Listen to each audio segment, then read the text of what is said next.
everybody, welcome back to GOT Outpost. I'm Jay Anthony. And I'm Drew Mathern. And today we're talking about the stiffness of boots and the differences between flexible and stiff. Absolutely. So starting off, comparing stiffness of soles. So most companies, Crispy for example, they have an internal rating system of the stiffness of the boot.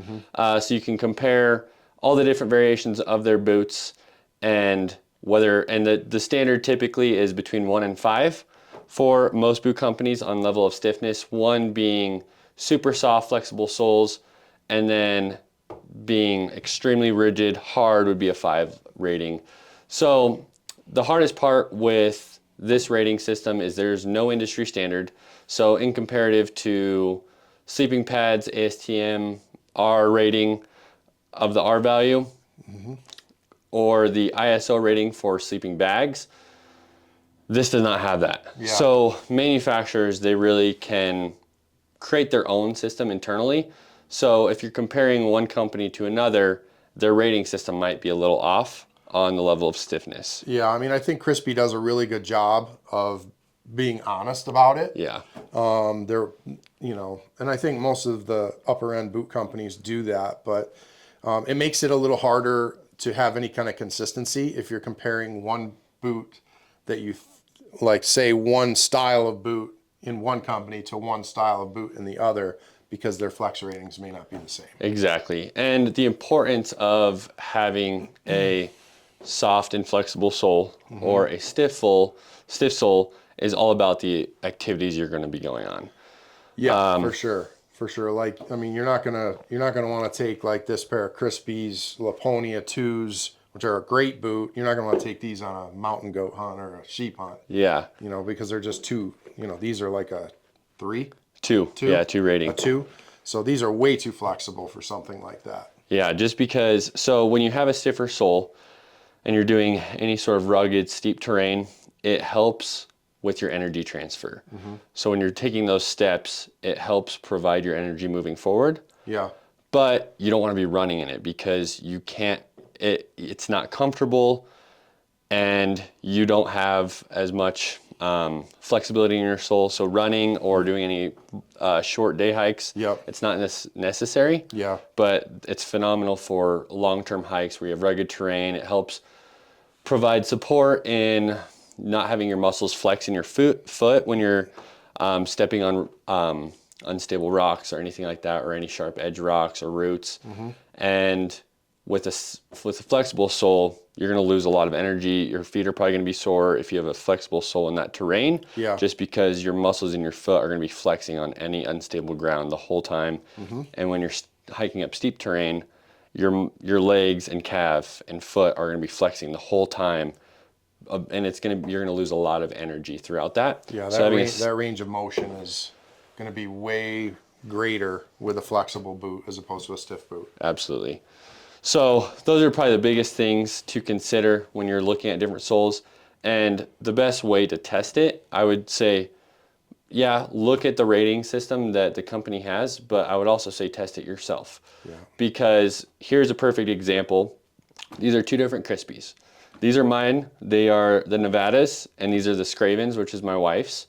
These both in Crispy rating system is a 3. But if I test them, there's a substantial difference. You can see it flexes quite a bit, even though it's a 3, where these are a 3 as well. And they are a lot harder to flex.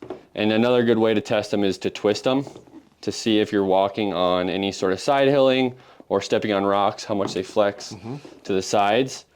These have very similar flex to the sides for both, but if you're compressing the toe in, they're substantially different. Yeah. Yep. And I think probably one of the biggest factors in this is the size difference, because we've had them both the same amount of time.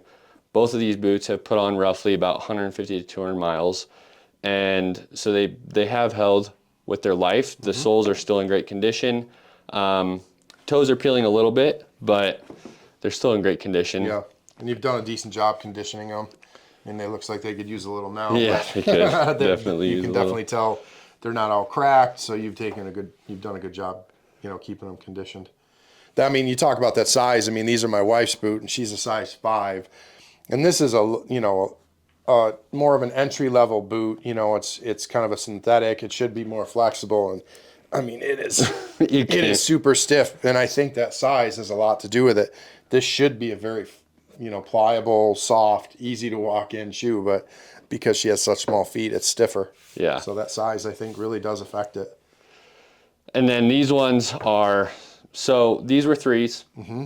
These ones, they don't have a rating system. They're Under Armour boots, but I would say these are a 2. Yeah, those are in between very a 1 and a flexible. 2. They're very flexible. Mm-hmm. And I noticed a huge difference when hiking with these compared to these. Yeah. Same country, same terrain. Yeah. What terrain? Not to interrupt, but what terrain do you use typically? Like a 3 flex sole. Where would you use that? Like what applications? Steep, rugged terrain, long days, especially with heavy packs. Okay. You want to have, so most hiking boots, they're typically between a 2 and 3 rating. Mm-hmm. If you're doing any sort of steep terrain, long day hikes, you definitely want to have a stiffer sole. You'll save a lot of energy. Your feet won't hurt as much at the end of the day. Right. And they'll last longer as well. So these I use for all my elk hunting trips or any sort of scouting trips, long camping trips where we're packing in a long distance and we're hiking for 3 to 8 days. Yeah. Even sometimes longer than that. Mm-hmm. But these are great for long treks and with heavy packs. Because I mean, we have packs anywhere between 40 to 90 pounds if we're end up hauling something out. But these are great for that. But when I tried using these in the same conditions in the backcountry terrain, how'd your knees and feet feel? My feet were killing me after every day. Yeah. My legs cramped at the end of the day, every day. Wow. I would have to stop and just massage my legs because they were cramping so bad. My feet were way more fatigued. So there's a substantial difference. Obviously, they have their place. Yeah. Which, if I'm doing short hikes, super flat ground, these are great for that. Yeah. If I'm doing short sprint trips where I'm trying to hike in quick, out quick, I don't have any heavy packs, I would definitely use these. But for any long trips, definitely a stiffer sole. And I honestly might even go to a stiffer sole than the 3s. Yeah. Next year I might try and use a 4. That's what's so, like I bought these, they were on sale. It was a great deal. Couldn't pass it up. But I've never hunted with a boot this flexible. Yeah. So I'm really nervous about taking it out. There's nothing worse than developing foot problems in the backcountry because it's just the worst. It can ruin everything. Typically, I run Kenetrex, and I've gone with the hard scrabble hiker, which is kind of a lower cut, the same height as this, the mid cut. Yeah. And those are a 4, and I've hunted with those for years and years, and they are heavy, and that's kind of what drew me to these was how light they are. It's almost like half the weight of those full grain leather boots like your Crispies. So, but I'm afraid that it's not going to have the support that 4 stiffness factor has.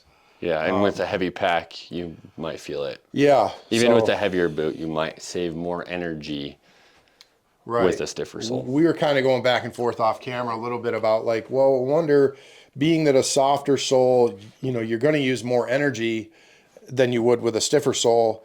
But I wonder, I don't know if there's any scientific, calculation or if anyone's done a test on that, but how much is the balance between, the hard scrabble hikers are a heavier boot, stiffer, then this is much lighter but more flexible. So I'm more energy out, but how much more energy when you take out the weight difference? Which that's a super interesting thing. I mean, from me, there's definitely a weight difference between these. Yeah. Right? And I have used them both in the same conditions. Right. And I still felt way more comfortable in these boots compared to these. Yep. Yeah, they are heavier, but I saved a lot of energy and I think the biggest difference between these for me personally was the fatigue in my legs. Right. My legs fatigued a lot faster, even though that they are heavier. Yeah. I think it helped me substantially, just going with a stiffer sole. Yeah, and I think I've always run that stiffer boot. That's that security, just that support is a huge difference. So I may just use these for kind of like hikes and stuff like that, or maybe short trips or, flat ground type stuff. They'd be fine for that. But And then that kind of brings us to the big dog, the Mountaineering boot. These are Tracks, the Mountain Extremes. It's probably the heaviest duty boot that they sell. Yeah, this is really, really stiff. Yeah. Like that's, I mean, I'm really wrenching on that and it's barely moving. So those would be labeled as a 5. So extremely stiff. They're great to use with crampons. They're great for any sort of mountaineering. Very extreme conditions would be a 5. Yeah. For any sort of people that are doing any sort of day hikes or even long backpacking trips, I don't think that they necessarily need that. No. But if you're going into very extreme conditions, Yeah. I think those have their place. Yeah, this is my late season boot, 4th season rifle hunting. I mean, nasty, harsh conditions, rocky, where I need that extra support. So, and they've just done great. Yeah. So hopefully that's helpful to you guys, giving you a little insight on the soles and the stiffness, whether it's super flexible or rigid. And hopefully that helps you guys determine what the best sole is for you. We look forward to seeing you guys on the next episode. We're going to dive into outsoles, and we'll see you guys there. Please like and subscribe.